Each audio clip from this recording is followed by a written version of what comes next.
e eu acho que esse conhecimento, me acendeu a possibilidade dessas tecnologias virarem negócio. Hello, hello! Seja bem-vindo a mais um episódio do Lab to Business Podcast. Se você já acompanha a gente, já é um seguidor assíduo aqui do canal, olha, muito obrigada mesmo. É bom demais ter você aqui novamente com a gente.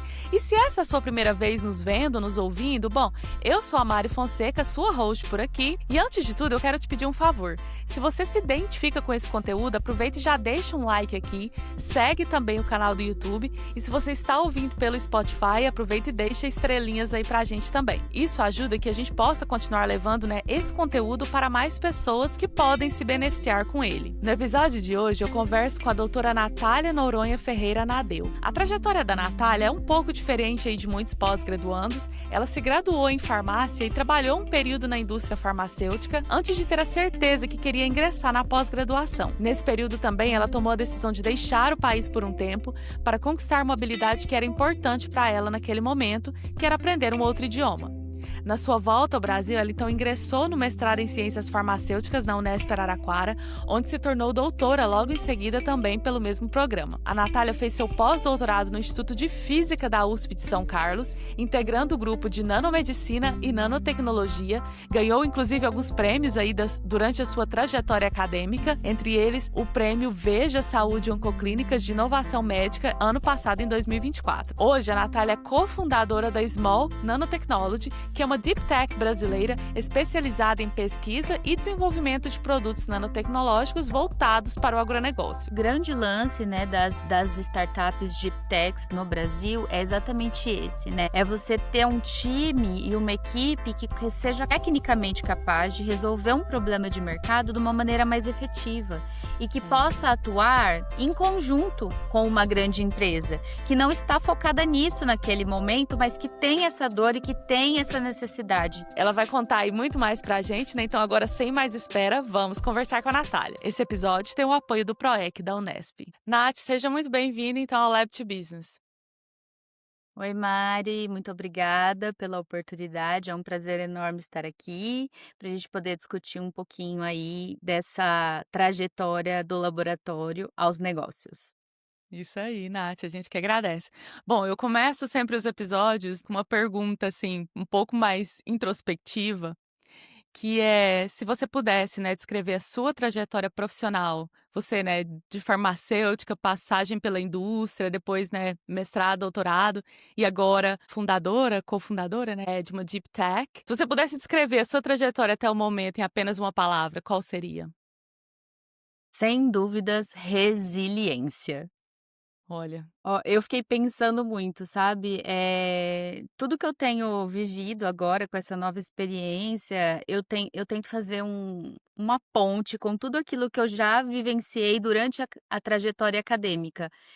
E não é diferente, a trajetória do empreendedorismo, ela remete muito à academia, porque na academia a gente levanta todos os dias, a gente vai para o laboratório, a gente desenvolve alguma coisa buscando chegar num resultado e 99% das vezes a gente não chega nesse resultado, né. E os negócios também funcionam dessa maneira, então a gente projeta uma coisa, a gente já pensa em colher lá na frente, mas é um trabalho de formiguinha. Então a gente vai plantando uma sementinha, vai regando a sementinha. Então, resiliência é a palavra-chave, é o que descreve, as 2 faces, tanto a fase acadêmica quanto a fase empreendedora. Adorei. Eu acho que essa palavra realmente eu sei um pouco da sua trajetória, Nath, a gente já se conhece já há um tempo atrás, a gente é da mesma época e da época do mestrado e doutorado, você era da farmácia, ou da química, da Unesp. E você tem uma trajetória, assim, fascinante, que eu acho que muitas das pessoas que estão nos ouvindo, nos vendo aqui, que estão fazendo hoje mestrado, doutorado, pós-doc ou até pensando aí numa transição de carreira, vão se identificar, Mas vamos começar do começo então.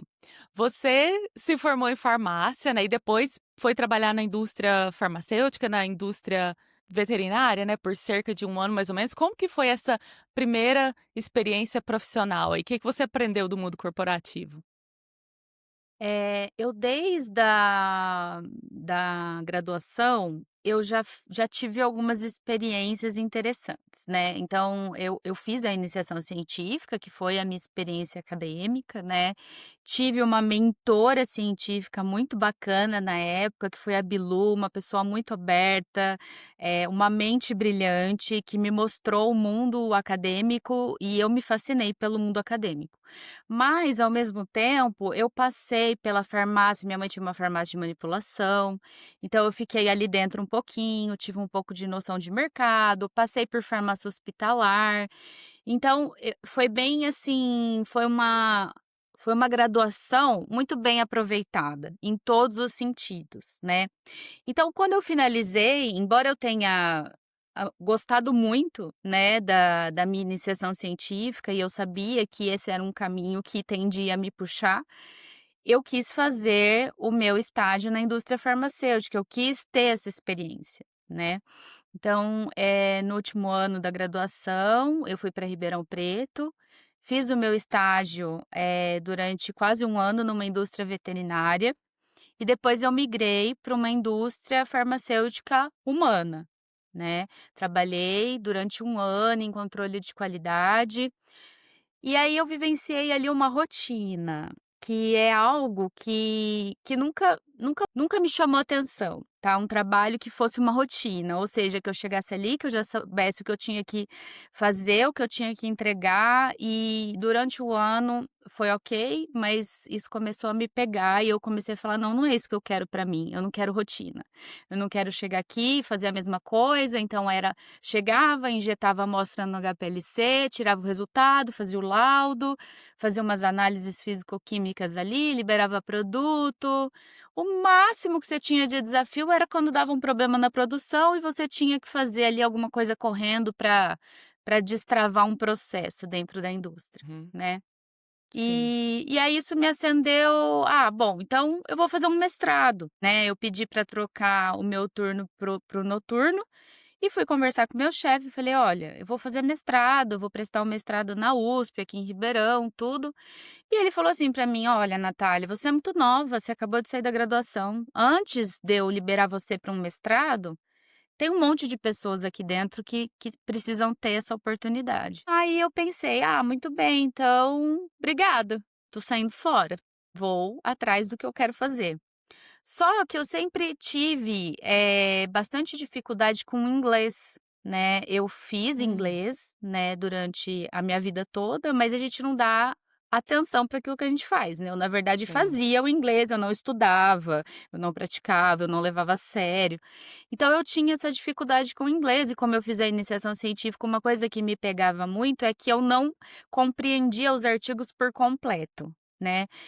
E aí Uhum. eu conversei com meu marido, na época que era meu namorado, e falei assim: "Ai, e se a gente fosse morar fora? A gente fica um ano fora, faz um curso de inglês, né, e aí a gente volta e aí eu vou fazer o mestrado, né, muito mais aproveitado, porque eu vou ter essa esse upgrade no inglês, vou conseguir compreender, né, tudo aquilo que eu vou, né, Ter que absorver no ler, né. É. mestrado", exato.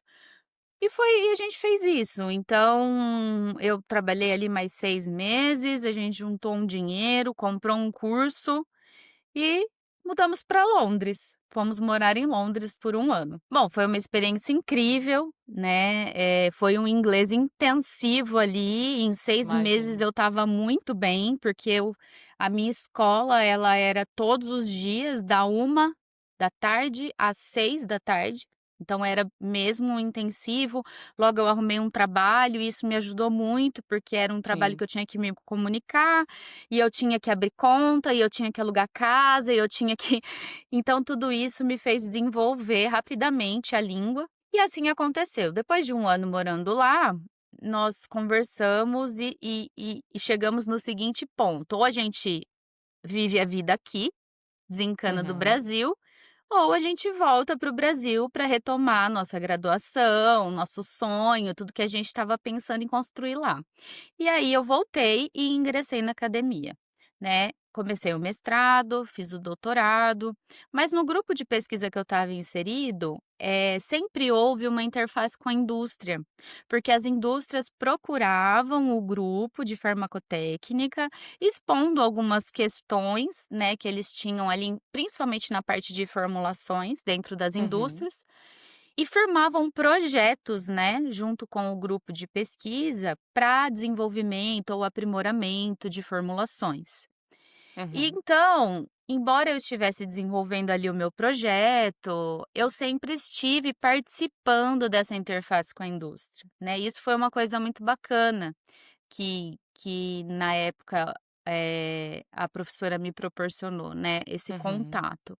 Então eu acabei fazendo alguns trabalhos para a indústria, eu acabei atuando em algumas análises, conhecendo algumas pessoas. Hum. Recebemos ali no laboratório algumas pessoas da indústria que vieram fazer mestrado, doutorado, que eu pude ajudar, que eu pude interagir e ter uma noção desse mercado.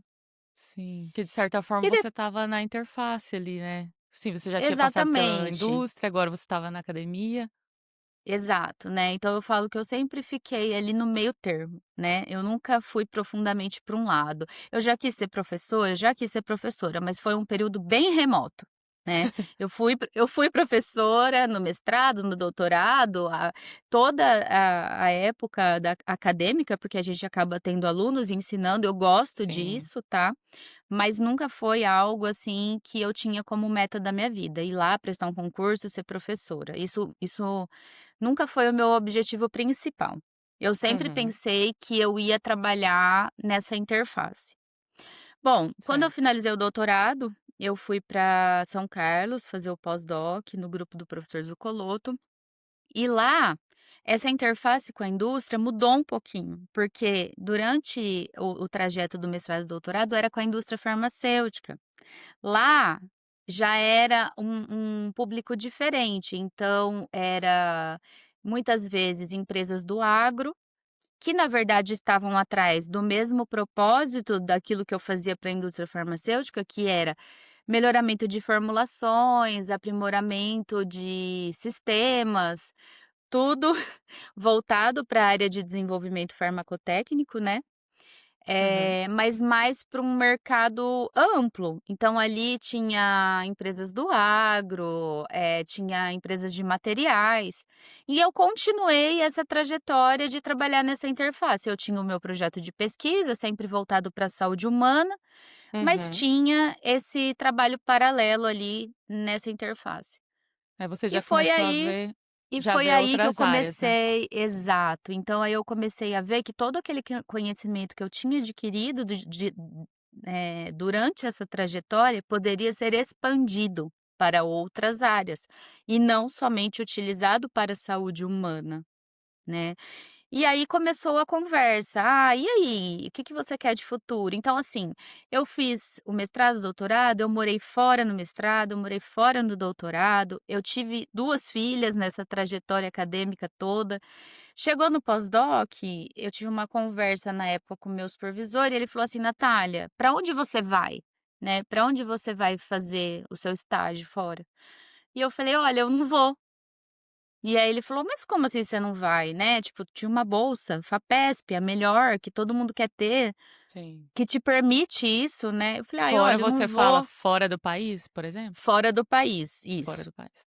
E eu falei: "Eu não vou, porque eu já fui, já tive essa experiência, já morei fora, no mestrado, doutorado, hoje eu tenho 2 filhas, minha prioridade mudou um pouco, né, então eu não vejo que seja um momento para ir agora, né".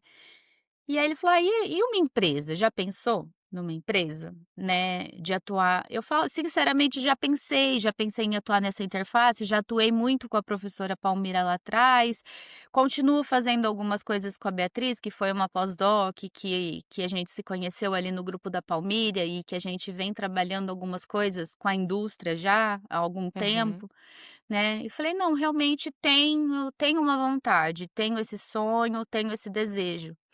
E aí a gente começou a amadurecer essa ideia, né. E essa ideia ela ficou ali, né, em segundo plano por uns 2 anos, até que a gente foi achando pessoas. Então nessa trajetória a gente conheceu o Renato, que era um agrônomo, um entusiasta de tecnologias, de mercado, e o Renato falou: "Não, vamos montar, vamos, vai dar tudo certo, tem mercado para isso". E aí a gente foi se unindo ali num grupo até que esse sonho se tornou realidade, até que a gente consolidou a Small. Até que foi nascendo, né. Nath, antes da gente entrar, né, mais propriamente dito na Small e, né, que é a sua startup, né, eu quero voltar um pouquinho na época que você então deixou o seu emprego no corporativo que você tinha, né, na indústria, pra se mudar para Londres, assim. Foi uma decisão difícil na época ou você estava, eu sei que você era mais nova, geralmente quando a gente é mais novo, a gente tem umas ideias assim, a gente consegue, eu acho que a gente tem menos medo, né. Foi isso que você pensou na época, tipo: "Ah, não tenho muita coisa a perder ainda, vou", o que que passou na sua cabeça na época?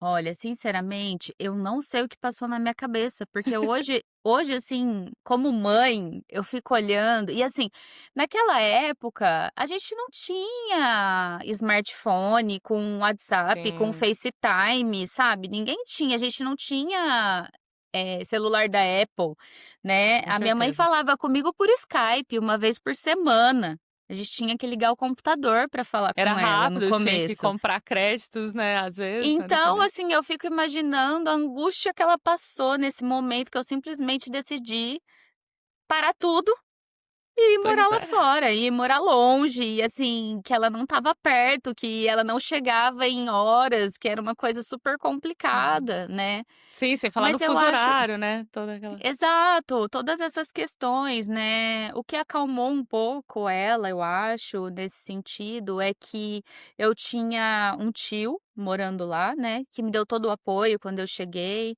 então tinha familiares lá, né, que conseguiram me dar um suporte no começo, mas foi meio que uma loucura, assim, eu me lembro, assim, que quando eu entrei no avião eu falei: "Gente, o que eu tô fazendo?".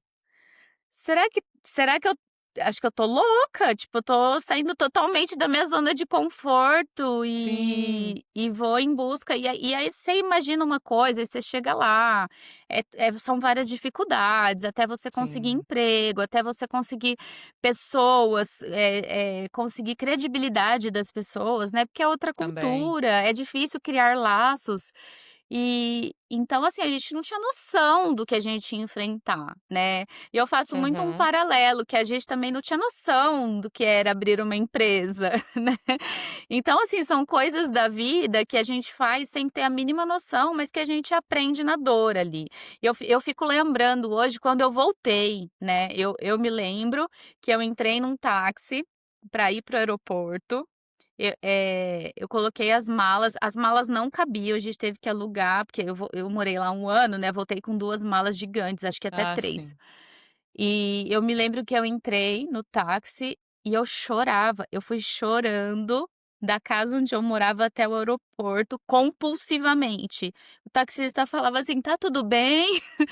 Você tá bem? Tá tudo bem?" E eu: "Tá tudo bem, mas é que eu tô triste de ir embora, né, eu tô indo Olha. embora". Então, assim, eu fui feliz, insegura no momento da partida daqui pra lá, sem saber o que me esperava, em busca Uhum. de algo novo. E eu também voltei, assim, foi um baque na minha vida. Imagina, né, você morar numa cidade Imagino. grande, né, como Londres, onde tudo funciona, onde e aí eu voltei pra minha casa, né, pra casa da minha mãe, assim, então foi bem difícil, foi uma época difícil. Eu imagino mesmo. Mas assim, eu achei interessante essa história no sentido de que você pensou, né, desde muito nova, né: "Ah, eu não sei inglês e isso pode ser um impedimento para eu sair aqui dessa carreira e entrar na academia, né, então o que que eu preciso fazer para chegar lá? Ah, o jeito mais rápido talvez seja me colocar numa situação que eu preciso falar inglês o tempo inteiro, né. E aí você fez o que achou que precisava fazer na época, né. Claro que muitas dificuldades, mas depois colheu os frutos, né, Nath. Eu imagino que apesar de difícil, você não se arrepende dessa decisão, né? É, eu me lembro, assim, que quando eu cheguei, eu fui, né, ingressei no mestrado, e aí fui fazer aquela provinha que a gente faz, né, quando a gente entra no mestrado do inglês lá, né. Então, assim, eu morria de medo de fazer essa prova antes, né, eu falava: "Não vou passar nessa prova". E eu me lembro quando eu peguei meu resultado da prova, que foi 99%, que era em percentual, eu falei assim: "Nossa, valeu a pena tudo aquilo que eu construí", sabe. Foi para isso que eu fui, e o resultado tá aqui. Aqui, né. E era eliminatório no processo seletivo da farmácia, a prova de inglês? Não, a prova de inglês era depois que você passou no processo seletivo do mestrado, você tinha, se eu não me engano, 6 meses ou 1 ano para apresentar o certificado, e acho que a nota mínima exigida era 60%, era baixa, assim, Entendi. né, mas eu tinha muito medo, porque Sim, era algo que eu não imagina, dominava, né. com certeza. E aí tá, e você então, né, fez o mestrado, continuou no doutorado. Teve algum momento, assim, durante, né, as suas pesquisas de mestrado, doutorado, que você percebeu que aquilo poderia, né, ter você mencionou que você sempre se viu trabalhando aí na interface indústria, universidade, você identificou algum momento, assim, que a sua pesquisa te levaria para aquilo ou que mais fazia você ficar animada, assim, de ir para o laboratório? Era justamente, essa possibilidade de aplicar o que você estava estudando lá? É, na verdade, enquanto eu estava ali, muito focada na saúde humana, né, a gente estudava sistemas de liberação, coisas que eram bastante tecnológicas, né, vamos dizer assim, para absorção de mercado. E a gente sabe que quando se trata de saúde humana, é um caminho muito longo para que aquilo se torne, mercadologicamente viável, né. Então, assim, tem toda uma questão de registro que não para por aí, fases ensaios clínicos de fase um, fase 2. Então, assim, a gente basicamente, a gente faz pesquisa básica, né, eu falo que ela é aplicada, mas ela é básica, né, porque para mim a pesquisa aplicada é quando você consegue pegar aquilo que você desenvolve e pôr numa pessoa e testar. E a gente não via isso ali, né, no mercado Sim, farmacêutico. Era difícil, porque eu trabalhava com terapia do câncer, então, assim, o máximo que a gente conseguia era fazer um estudo em animal, ver bons resultados, mas a gente nunca chegava nessa interface com o paciente, né. O sim. máximo que eu cheguei numa interface aí foi coletar amostras de pacientes de sangue para fazer um ensaio de imunomodulação. Mas quando eu fui para o grupo de pesquisa lá de São Carlos, e a gente percebeu essa demanda do agro, eu percebi a facilidade que era a gente desenvolver e colocar para teste. Então, assim, a gente desenvolve na bancada, qualifica aquilo minimamente e a gente consegue aplicar aquilo na planta, na cultura e ver resultado. Né, e o processo do desenvolvimento até a aplicação, ele é mais curto, né, ele não é tão exigente. E aí foi nesse sentido que eu percebi que eu conseguiria ver mais aplicação daquilo que eu tinha, desenvolvido laboratorialmente falando. E houve também uma percepção de que todos aqueles sistemas, todas aquelas tecnologias empregadas para a saúde humana eram facilmente passíveis de ser adaptadas ao mercado agro. Então, é claro, né, quando a gente fala, por exemplo, de mercado, do mercado farmacêutico, a gente está falando de, às vezes, medicamentos de alto custo. Então, assim, Uhum, são plataformas tecnológicas mais refinadas? São. Mas a técnica, a tecnologia farmacêutica, que está, implícita ali, ela consegue ser transposta para um ativo, para um agroquímico de uma maneira mais simples, né.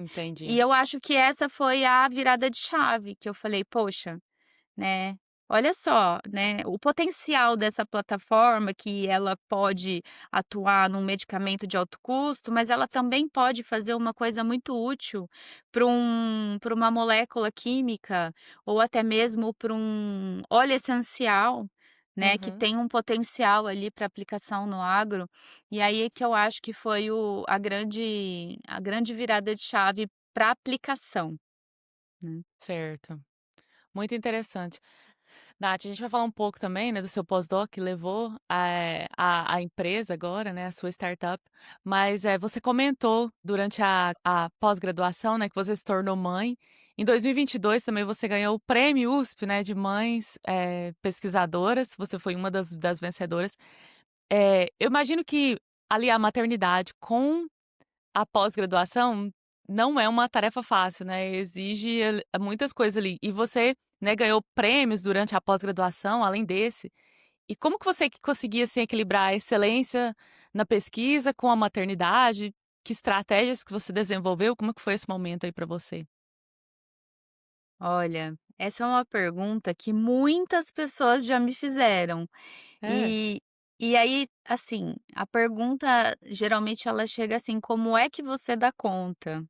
E na verdade, eu não dou conta, entendeu? É que vocês acham que eu dou conta, né. Então, na verdade, eu finjo que eu dou conta de tudo, mas eu faço o que eu posso fazer para tudo, né. E Sim. e eu acho que, assim, ao longo do caminho eu precisei me adaptar com o que eu tinha, né.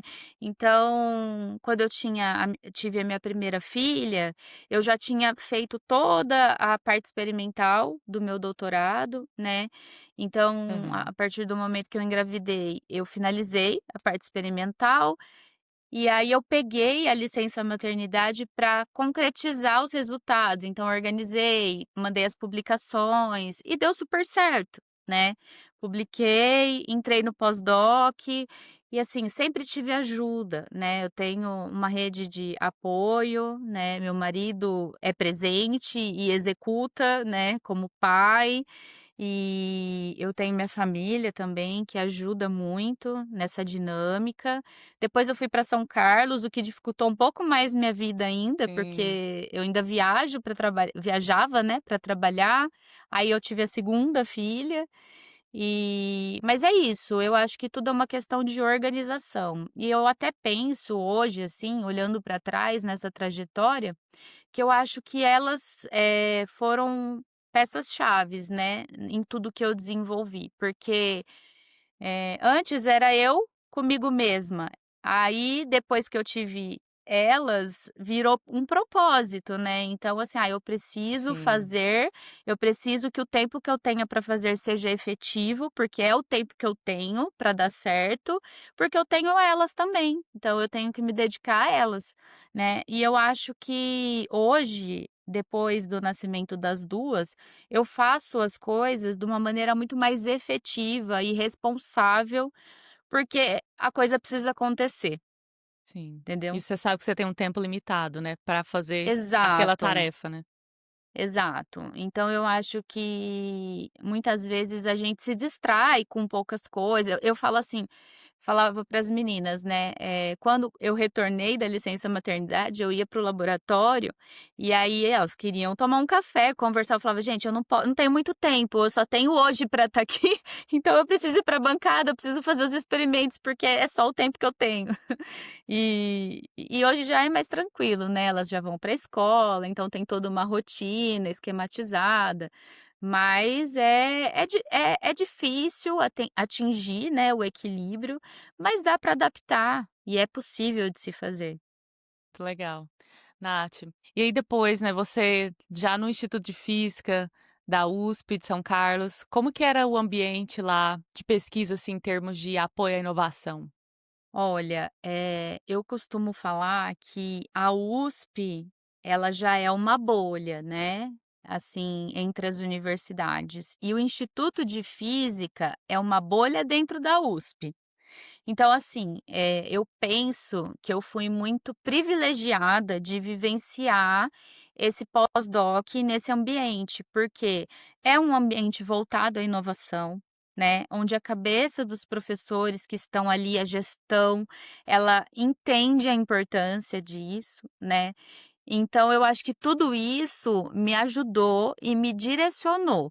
Então é uma instituição que visa, que prioriza muito o desenvolvimento e a proteção de patentes, e eu acho que esse conhecimento, né, me acendeu a possibilidade dessas tecnologias virarem negócio. Aquela coisa que a gente fala, né, que a gente vê muito falar que o ambiente, faz diferença, né, pra moldar, né, a você como pessoa, como profissional, e a gente pode ver isso nítido, né, na sua história também. Com E certeza. o grupo já trabalhava, já as ações de inovação, de pesquisa lá já eram voltadas, especificamente para o agronegócio? O que foi o que determinou aí essa ideia de aplicar a nanotecnologia agora para o agro? Eu acho que foi uma questão de demanda de mercado mesmo, né, então a gente viu o mercado agro começar a dar atenção para esse tipo de tecnologia. O grupo do professor Zuccolotto já atendia algumas empresas do setor do agro, né, eles já tinham projetos ali em parceria, mas houve um crescimento dessa procura. Então, eu acho que foi em cima disso mesmo, né, eu acho que após o período ali da pandemia e até por uma questão de guerras e fornecimento de matéria-prima para o mercado agro, a questão da Rússia com a Ucrânia. Então eu acho que o mercado interno começou a buscar, tecnologias passíveis de otimizar o uso de moléculas, né. E até também a entrada dos biológicos no mercado, né. Os biológicos vieram com tudo, o Brasil hoje é pioneiro nos bioinsumos, no uso dos bioinsumos, e a nanotecnologia, ela consegue atuar de diversas maneiras, né, nesse mercado. Seja para poder compatibilizar a molécula química com a molécula biológica, seja para atuar de maneira sinérgica com o biológico, seja para trazer benefícios para esse biológico em termos de shelf life, de estabilidade. Então eu acho que o mercado enxergou essa possibilidade na nanotecnologia, e aí foi um casamento perfeito, né, Sim. e Então vocês já e é estavam por isso. atentos, assim, ao que o mercado, as atualizações do mercado agro, por exemplo, né? Sim, e eu ainda acho que temos um paradigma aí para enfrentar, né, assim como outras tecnologias enfrentaram, até mesmo os bioinsumos, há 10 anos atrás, você conversava com muitos agrônomos e eles falavam assim: "Não, isso aí não vai virar nada". Nunca vai substituir os defensivos químicos, né, e hoje a gente já vê que a mentalidade é outra, né, a gente já vê um manejo integrado, a gente já vê que os produtores estão se voltando aos biológicos, né, o Brasil é pioneiro na utilização, então eu acho que a nanotecnologia também vai passar por isso, né. Agora o pessoal está conhecendo o seu potencial, à medida que isso vai adentrando o mercado e que as pessoas vão entendendo, eu acho que começa aquele movimento de expansão e de necessidade e de possibilidades, Sim, né. de oportunidades, né, também. Exato. Nath, então o professor, né, Zuccolotto, na época, te perguntou, assim, se o que você planejava aí para o futuro, quando você estava no pós-doc, te perguntou sobre e abriu uma empresa, né. Eu imagino que tenha sido, então, o começo, quando plantou aí essa sementinha aí, né, na sua cabeça. Mas como que foi a decisão, assim, que você falou: "Não, vou seguir nesse caminho"? Como que foi a decisão de fundar a Small, Nanotechnology, né, como que foi esse processo? A gente apresentou nós criamos, assim, uns slides de apresentação, criamos uma identidade visual, né, e um conceito, e saímos apresentando a ideia para algumas empresas, na verdade, né.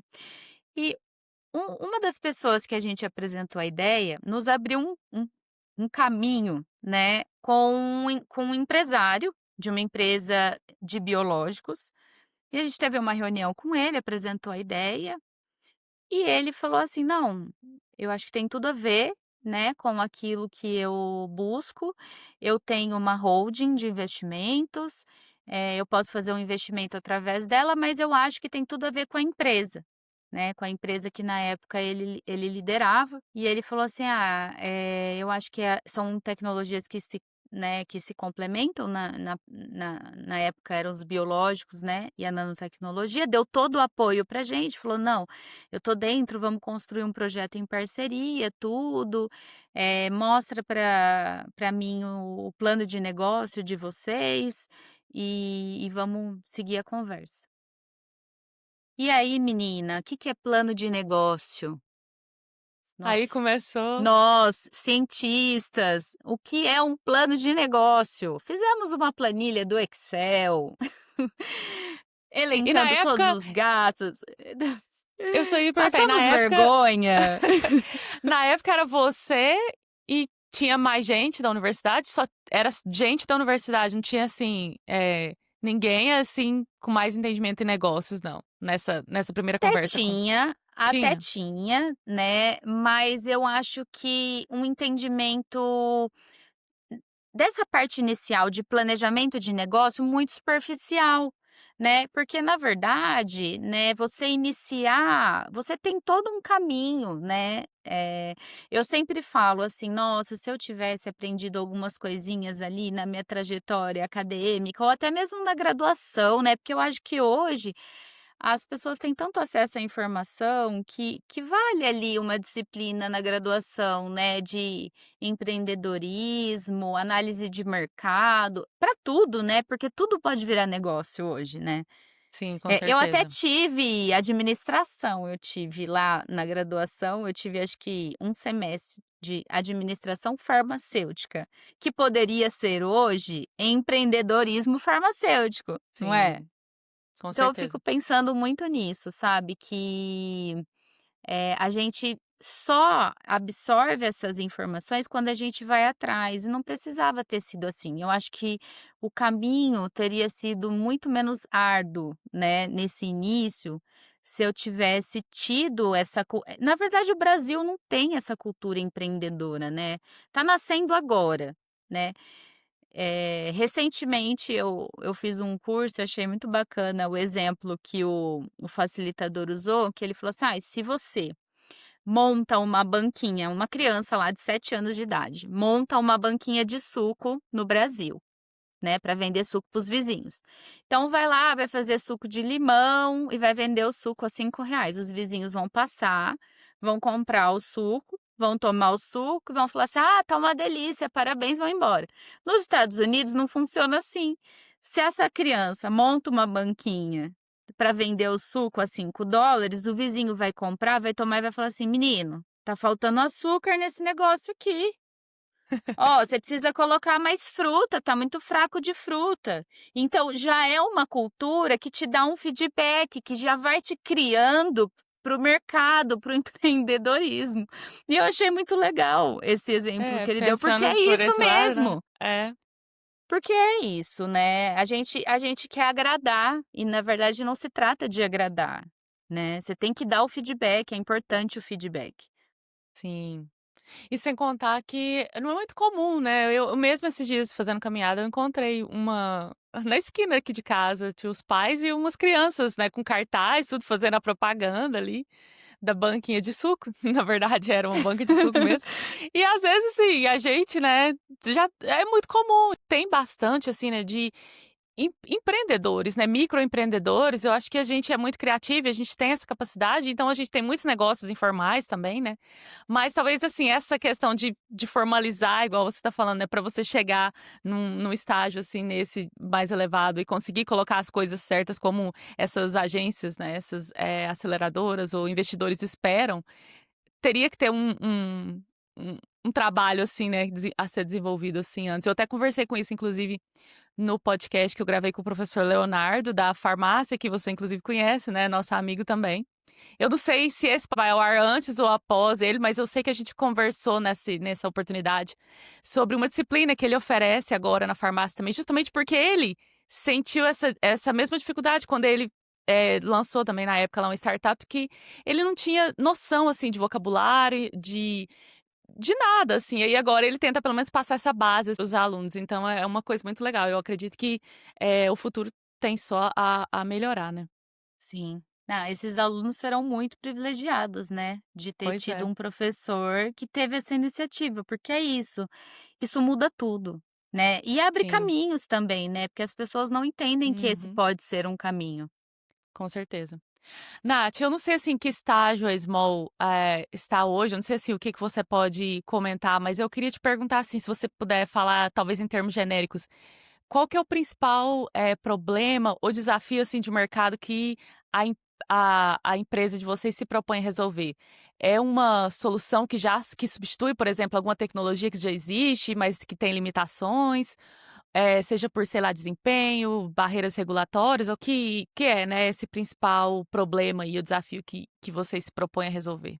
A gente atua, né, em 2 fronteiras, né, uma delas quando a gente fala em moléculas químicas, né, e a outra quando a gente fala de biológicos, né. O princípio, na verdade, é o mesmo. O que que a gente sugere é que essas tecnologias, elas possam, primeiro, para a molécula química, reduzir a concentração necessária para que se tenha efetividade, né. Então você reduz dose, você reduz exposição de micro-organismos e ambientes que não são alvo daquela molécula, né, então trata-se de uma preocupação ambiental, né, uma readequação ali de utilização, de otimização. A gente pensa em compatibilidade, né, entre moléculas que anteriormente seriam incompatíveis e poderiam anular, por exemplo, uma atividade da outra. Na parte dos biológicos, a gente fala também em questões de compatibilidade, a gente atua com ativos que são capazes de trazer mais estabilidade para esses produtos biológicos, que podem agir de maneira sinérgica a esses produtos biológicos. Então seria nesses 2 extremos, né, seria nesses 2 sentidos, né, que a Smol vem atuando. Além disso, né, pela nossa trajetória acadêmica e pela nossa formação, a gente consegue também atuar no aprimoramento de formulações, né, formulações é um gap no mercado, e a gente percebe, assim, que o farmacêutico, ele tem bastante domínio sobre, formulações, porque ele tem ali na sua formação a tecnologia farmacêutica, farmacotécnicas, que são totalmente voltados para esse desenvolvimento, né. Uhum. Então, esse também é um mercado, né, que a gente consegue enxergar grandes possibilidades de atuação. Nós somos novos, né, a empresa vai fazer um ano no final do ano, né, nós Olha, começamos de fato a atuar, a sair no mercado, a profissionalizar, a acelerar tecnologias em janeiro deste ano. Tem muita coisa para acontecer, né, e nós estamos sim. aprendendo nessa trajetória, que é o mais, fascinante de tudo isso.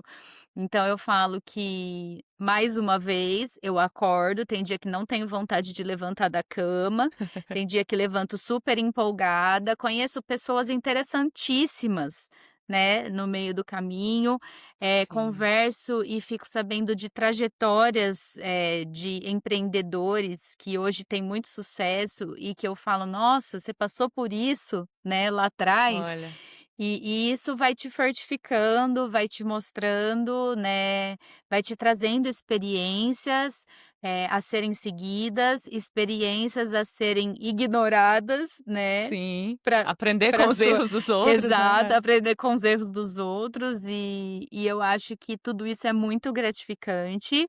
Tem hora que eu choro de desespero, né, da mesma maneira como acontecia na academia, mas Sim, assim como era na academia, a gente respira fundo e continua a trajetória. sim. Amanhã é outro dia, né, aquela história, né. Tem dia que nada Exato. dá certo, mas no outro dia já é diferente, né. E lembra que eu falei que eu não gostava da rotina da empresa? Que eu chegava lá e falava: Sim, "Puta, todo dia a mesma coisa". Eu nunca mais na minha vida eu tive rotina. Hoje eu pois é. até falo: "Ai, sabe que eu queria um pouquinho de rotina", sabe, às vezes. Ter uns 2, 3 dias, assim, iguais não É, seria tão ruim, pensando bem. é. Mas sim, as coisas são muito cíclicas mesmo, né, acho que às vezes a gente, né, às vezes a gente não enxerga, quando a gente tá de fora a gente não enxerga, a gente só vai vendo, né, a gente tem a impressão de que: "Ah, fulano teve um caminho mais fácil", né, mas quando você chega a ter contato com essas pessoas e conhece a história delas que você vê: "Não, né, eu só tô num momento diferente, estou passando agora coisas que fulano já passou e por isso hoje ele já, né, consegue, sei ver ele como uma pessoa ou ela, né, como uma pessoa de sucesso", enfim. Muito bom. Nath, você enxerga então que o diferencial, a vantagem competitiva da Small em relação ao que existe no mercado, então já seja justamente por esse background científico de vocês aplicado a formulações que, como você comentou, é um gap no mercado e aí vocês conseguem ali, rápido ou talvez mais consegue solucionar isso de forma mais eficaz? É, eu acho que o grande lance, né, das startups de techs no Brasil é exatamente esse, né, é você ter um time e uma equipe que seja capaz de tecnicamente capaz de resolver um problema de mercado de uma maneira mais efetiva e que possa atuar, em conjunto com uma grande empresa, que não está focada nisso naquele momento, mas que tem essa dor e que tem essa necessidade, né. Eu acho que o grande lance é esse, né, é ser, por exemplo, um braço de P&D dessas empresas, né, e poder trazer para elas essa expertise. Entendi. O foco de vocês então é business to business, né, outras empresas, né, as soluções ou vocês trabalham com Exatamente. univers é. É, o mercado é B2B, mas nós já enxergamos que num futuro, podemos ter produtos, né, podemos ser B2C, né, Uhum. então, por hora sim, B2B, mas sem descartar a hipótese de um B2C. Sim, já vendo possibilidades futuras aí, né. Nath, pra quem nunca ouviu, né, falar nesse conceito de deep tech, como que você explica, assim, uma visão geral do termo, por exemplo? Então Deep Tech, no caso, seria uma empresa, uma união aí, no caso, de cientistas, né, que dominam uma tecnologia, né, e que estão ali agrupados para desenvolver uma tecnologia que pode ser absorvida para o mercado, né. Então, na verdade, é um desenvolvimento e uma venda de tecnologia. Ah, entendi. Uma startup que vende tecnologia que tem uma base científica então, né, mais ou Isso, menos isso? exatamente. Sim. E você comentou que a Small tem praticamente um ano, né, menos de um ano, né, que vocês começaram efetivamente mesmo em janeiro. Eh, Em que momento que você está hoje no sentido de investimento? Vocês já aplicaram para algum investimento? Conta um pouco desse processo. Eu acho que investimento, né, é uma coisa que é mais tardia, né. Então, nesse início, o que a gente busca é sempre parceria pública, né, fomento público, né. Então, por a gente estar dentro do estado de São Paulo, a gente tem agências que possibilitam, esse start, como a FAPESP, né. Temos também Finep, alguns programas, o Sebrae é um grande aliado, né, para as startups. Eles têm programas muito bacanas, voltados ou não para deep techs, né, que envolvem não somente a parte de fomento, mas também mentorias, pessoas muito bacanas que tiveram uma trajetória empreendedora e que conseguem mentorar as empresas que estão no estágio inicial, né. E eu acho que é isso, né, eu acho que uma coisa vai trazendo a outra, então, dentro dessas mentorias, eu venho tendo conexões com outras pessoas, com outras startups, conhecendo, eu falei assim, uma vez eu estava numa mentoria e eles me citaram uma startup, e aí eu comecei a pensar que todas as vezes que eu ouvi mais de 3 vezes o mesmo nome, eu vou atrás da pessoa. Porque é Hum, isso, sabe, você vai sim. conhecendo, conhecendo, conhecendo. Então, assim, ouvi uma vez aqui, alguém me falou ali, na terceira eu falo: "Não, vou atrás dessa pessoa", eu falo assim: "Ô Preciso fulano, o conhecer. negócio é o seguinte, eu preciso te conhecer, porque estão falando muito de você, me conta aí um pouquinho da sua história". E é isso, eu Sim. adotei isso pra minha vida. Escuto Olha. falar da pessoa, na terceira vez eu tô atrás dela. E eu faço realmente isso. É na cara dura mesmo, manda um Na cara e-mail dura, eu lá. falo aqui: "Escuta, olha, eu tive com fulano, ciclano, beltrano, me falaram de você, foi 3 pessoas que falou de você, então eu preciso te conhecer, vamos tomar um café?". Olha, que legal. E assim eu vou, e assim você vai conhecendo pessoas, e assim tem Sim, pessoas, assim, eu tô só no começo e já conheci pessoas tão especiais, tão bacanas, né, com que certeza. eu falo que elas me dão força para continuar, né, para não desistir, para ser resiliente e para sempre ser resiliente, porque a palavra é essa. Sim, com certeza, né, igual você falou, vocês estão no começo ainda, vão ter que superar muitos obstáculos, com certeza ainda, né, então já criar essa capacidade de ser resiliente, eu acho que te ajudou no passado e vai com certeza, né, continuar te ajudando aí nos seus desafios futuros, né. Nath, e apesar de um investimento então, né, ser um passo mais à frente, vocês vão ter que passar ainda, mas como que foi então para conseguir esses investimentos de agências de fomentos, como a Fapesp que você citou? Foi algo que vocês sentiram dificuldade em fazer? Foi algo assim que você já tinha por ter já, né, familiaridade com essas agências aí do mestrado, do pós-doc, foi algo mais trivial pra você? Como que foi?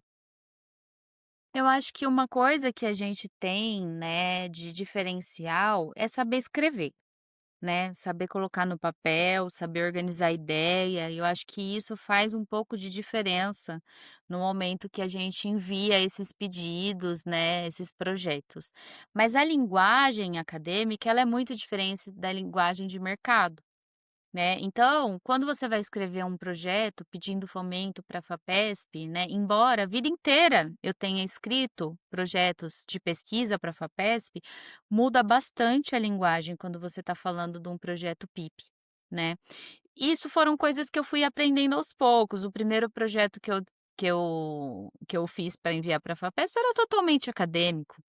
Né, foi negado, e aí eu fui entender o porquê que tinha sido negado, e aí eu fui fazendo um curso ali, conversando com uma pessoa aqui, com outras pessoas que já tinham uma trajetória mais à frente, que já estavam com empresa consolidada, que foram me dando exemplos de como escrever, de como expor, de como pesquisar o mercado.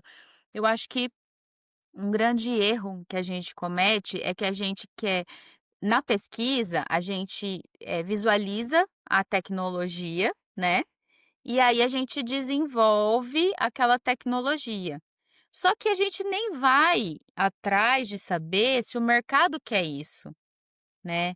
E nos Sim, negócios isso é muito diferente, isso não dá certo, né. Então, nos negócios, né, na startup, o que que você precisa? Primeiro de tudo, você precisa saber o que o mercado precisa. Que o mercado quer? Qual que é a demanda do mercado? Ah, a demanda do mercado é tal. Como que o meu conhecimento pode gerar um produto que pode sanar esse gap de mercado? Então, o pensamento ele é totalmente contrário, né? E isso é uma coisa que sim, você aprende, né? Que você aprende dando com a cara na porta. Né. Você vai criando esse conhecimento, então, nesse trajeto todo, você para de fazer oratória, né, porque a gente vai lá, a gente dá palestra, e começa a fazer escutatória, você começa a escutar o que o mercado quer, o que o mercado sente, o que o mercado fala, e aí é isso que funciona, né, você começa a escutar mais, e aí as coisas começam a caminhar melhor. sim. Hoje você acha que você já fica com o seu radar, com o seu ouvido, assim, bem mais aguçado quando você ou que você tem mais facilidade de enxergar oportunidades ali quando você Oportunidades. é, Então, assim, eu fico pensando, né, tem uns produtos, assim, que você fala: "Meu, como que o cara pensou nisso?", sabe. Então, assim, é uma mente trabalhada para pensar em tecnologias capazes de suprir aquela necessidade, né. Hoje eu já uhum, consigo enxergar, assim, quando um produtor chega e fala assim: "Ai, porque tá acontecendo isso, isso, aquilo", eu já falo: "Nossa, talvez aquilo lá que eu fiz lá no mestrado, em algum momento, pode servir para esse cara". Sabe, então é essa inversão mesmo, de você escutar o problema e de você pensar como que o seu conhecimento e toda a sua bagagem consegue atuar em cima daquele problema que foi exposto. Sim. Como que você consegue propor alguma coisa, né, ou testar uma hipótese ali, imagino, né. Nath, Exatamente. a Small é um spin-off, né, do Instituto de Física lá da USP de São Carlos. Na verdade, a trajetória começa dentro da universidade, né. Hoje ela já Uhum. anda, né, com as próprias pernas, Ah, mas ela sim. a gente fala que spin-off é quando é uma tecnologia que foi desenvolvida ali dentro, que deu certo, que tem demanda de Uhum. mercado, e aí ela sai como um braço, assim, independente, né, Independente. vamos dizer. Então, o que foi desenvolvido ali em termos de plataforma tecnológica e tudo isso validado ali dentro, ficou ali, né, porque isso Uhum. é da universidade, da propriedade da universidade. Mas todo o conhecimento que foi gerado ali, saiu com a gente, na formação da Small.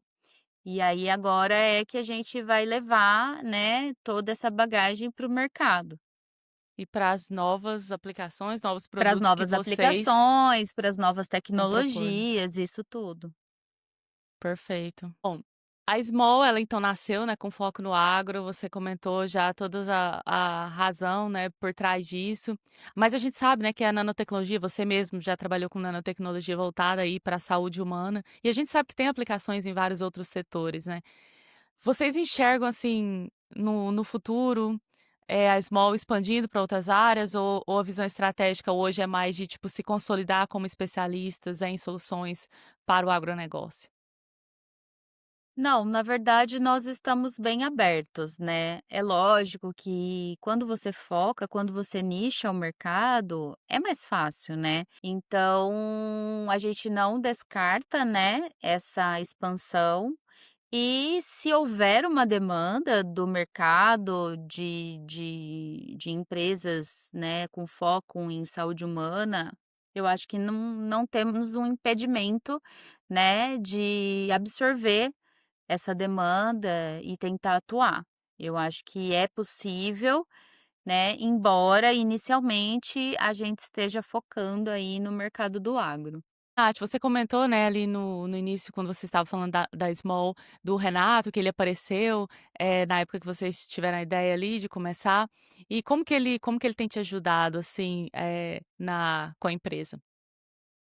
O Renato, ele tem uma grande experiência, né, de mercado agro, ele passou já por grandes empresas, do setor, já atuou como CEO de nacionais, multinacionais, e ele tem me dado, assim, um feedback de mercado muito bacana. Ele tem sido um mentor mesmo, sabe, eu acho que a gente está fazendo uma composição bem bacana, ele me ajuda bastante abrindo portas, né, trazendo conexões que são, essenciais, né, e que a gente tem conseguido fazer com grandes empresas, e foi até nesse sentido que a gente consegue ouvir aí as necessidades, né, dessas empresas e trabalhar em cima disso. E eu acho que ele foi essencial, assim, para essa trajetória e para que a gente esteja onde nós estamos hoje, em termos de conhecimento, em termos de acesso, né, foi essencial a participação dele. Sim. É, com a experiência já em empresas grandes, né, imagino que também focado no agro, né, já complementa bastante a sua expertise na na tecnologia mesmo, né, no que vocês estavam desenvolvendo aí. Nath, como que você acha que a universidade, né, as universidades em si podem apoiar mais pessoas para seguir trajetórias como essa sua, por exemplo, de conseguir levar um produto, uma tecnologia, é um conhecimento, né, adquirido na universidade para uma startup, para uma deep tech? Eu acho que hoje, né, as principais universidades, elas já têm as suas agências de inovação, né, bem consolidadas, né, que fazem esse trâmite aí de, registro de ajuda, né, na parte de registro de propriedade intelectual. Algumas universidades têm parques tecnológicos, então a gente tem como exemplo aí, por exemplo, o Supera, né, da USP ali de Ribeirão Preto. Tem o da Exalc ali em Piracicaba, que é bem bacana também, bem consolidado. Então eu acho que esse movimento da universidade, né, para a inovação, ele tem sido intensificado nos últimos anos, o que tem ajudado, né, o aluno para trilhar esse caminho empreendedor. Eu acho que ainda há muito a se desenvolver.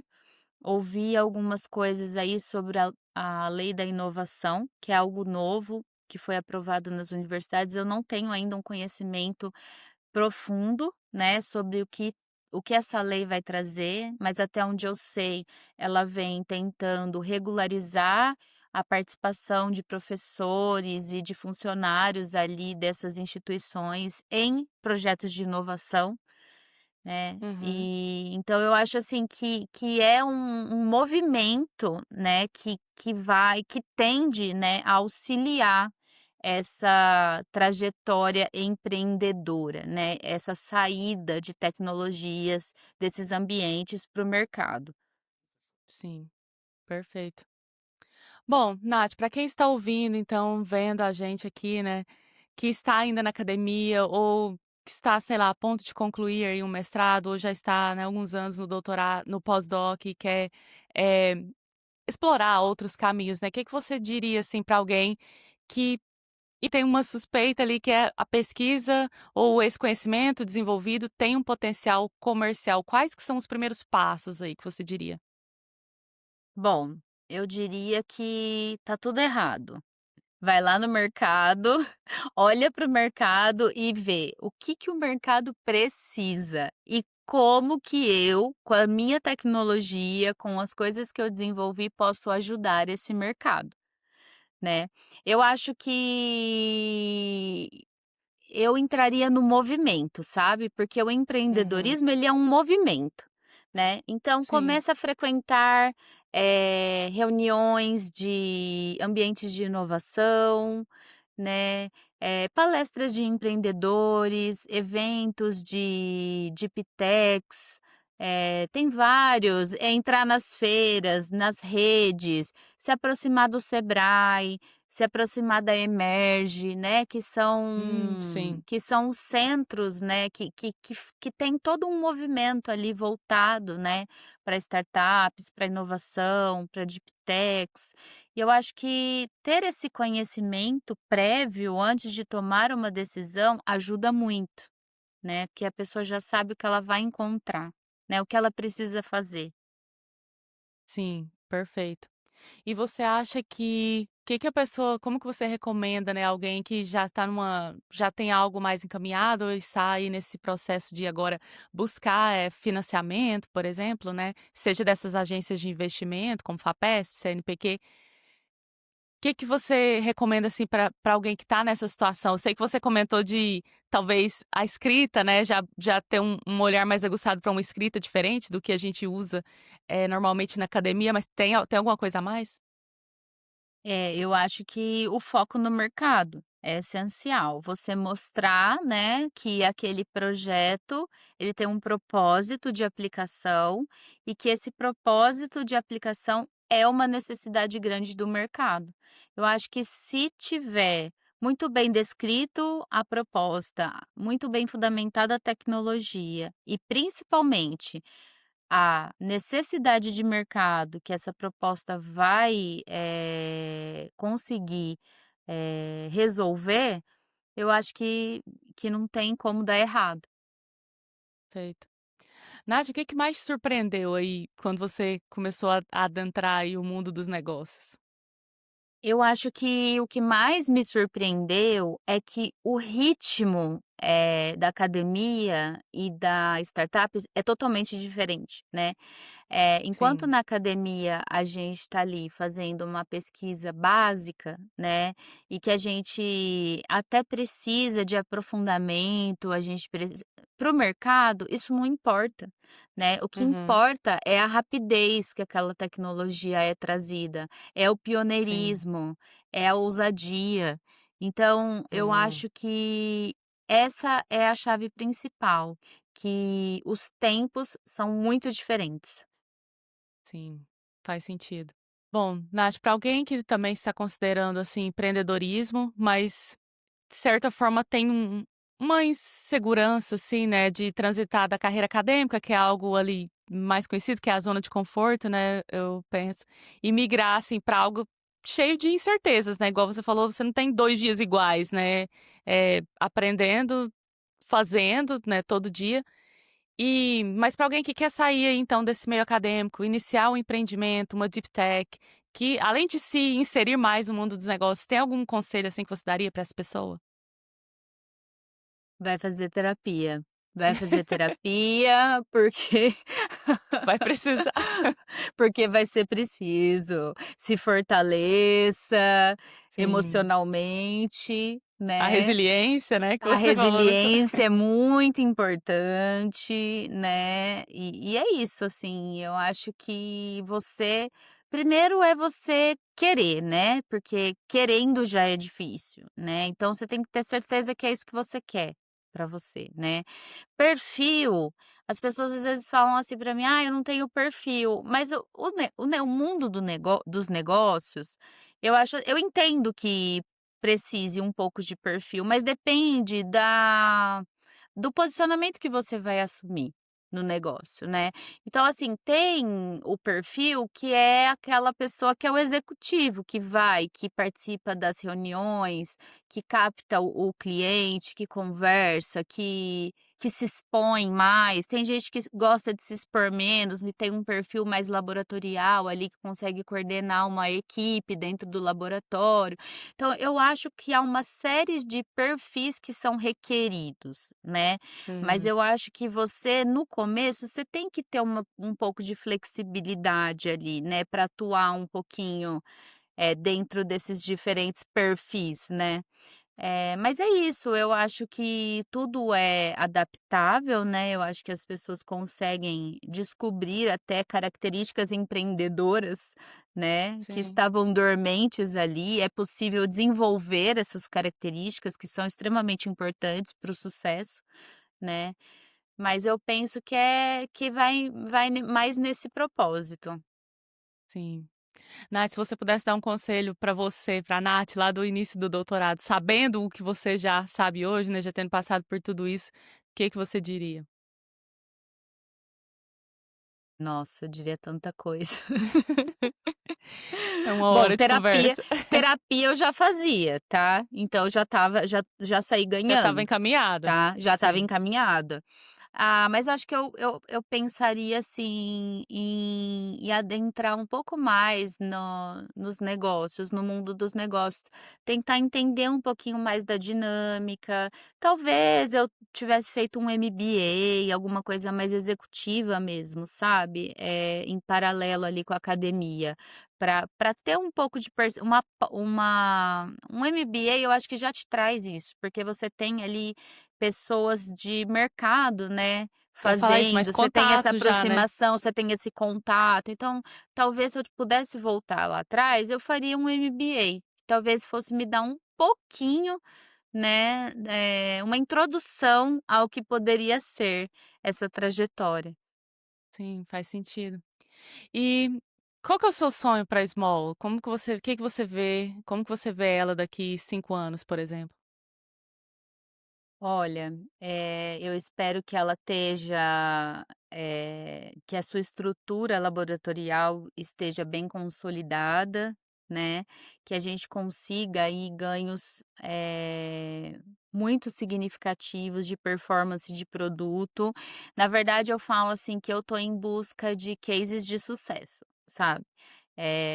Eu quero que al grandes empresas consigam colocar produtos no mercado que foram provenientes de tecnologias que nós conseguimos desenvolver, né. Então, penso que daqui a 5 anos, se tivermos aí cases de sucesso, se tivermos uma infraestrutura laboratorial, bem montada, se tivermos uma equipe, né, de Sim, execução bacana, que possibilite aí uma distribuição de tarefas, né, que a gente possa ser mais efetivo nas atividades, dentro da empresa, já vou estar muito feliz. perfeito. Nath, para quem quiser acompanhar o seu trabalho, você como pesquisadora, fundadora, né, de uma startup ou quem quiser, né, às vezes está ouvindo aqui, vendo, e se interessou pelo trabalho da Nano, da Small Nano, né, e quer encontrar vocês, qual que é o melhor lugar para direcionar as pessoas? Nós temos a página, né, no LinkedIn. Eu acho que o LinkedIn é um canal que tem funcionado muito bem, né. Nós temos o site da empresa, que é www.smallnanotechnology.com.br, e o nosso e-mail é contato@smallnanotechnology.com.br. Maravilha. Vou deixar também descrito, né, tanto o e-mail quanto os contatos seu e da Small na descrição aqui do episódio, ou no show notes, depende de onde você está vendo ou ouvindo esse episódio. E, Nath, eu queria muito te agradecer, né? Eu sei que você é uma pessoa muito resiliente, como você falou, eu sei que você é muito dedicada também. E, tecnicamente, né, sem comentários, imagino que tudo isso que você sonha para a Small vai se consolidar, só tenho a imaginar que é só questão de tempo mesmo. E, como a gente comentou durante esse episódio, né?